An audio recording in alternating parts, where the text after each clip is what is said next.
Hello दोस्तों, आज की इस वीडियो में हम लोग सीखेंगे इस टाइप के प्रश्न को हल करने के लिए।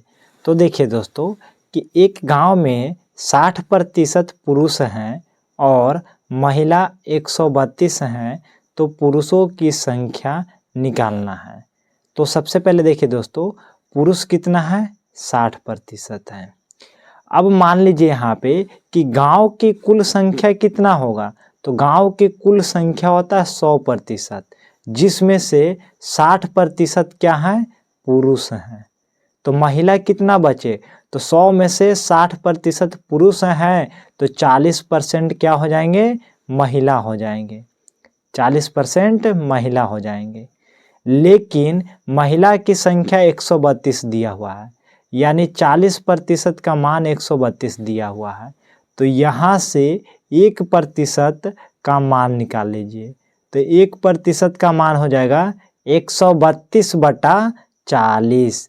अगर यहाँ पे मन है तो काट दीजिए। ये यहाँ पे काटने के बाद जो आएगा वो 1% के मान हो जाएगा।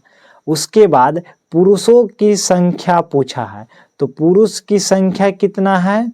तो पुरुष की संख्या है 60%। जब 1% का मान यहाँ पे है तो 60% के मान क्या हो जाएगा? तो 132/40 और गुने 60 हो जाएगा।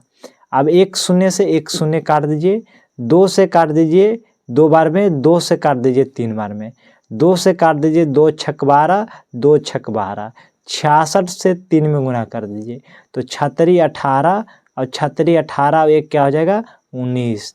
यानी 60% का मान कितना हो जाएगा? 198 हो जाएगा।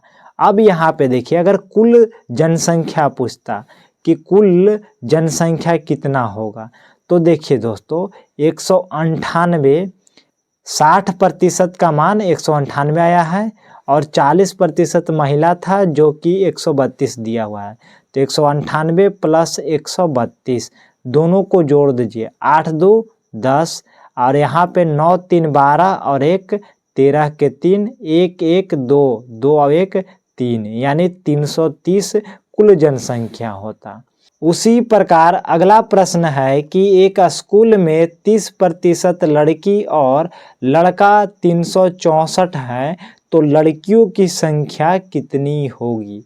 और इसमें कुल संख्या भी बताना है कि लड़कियों की संख्या कितनी होगी और कुल संख्या कितनी होगी। इसका आंसर आप लोग कमेंट में ज़रूर बताइएगा।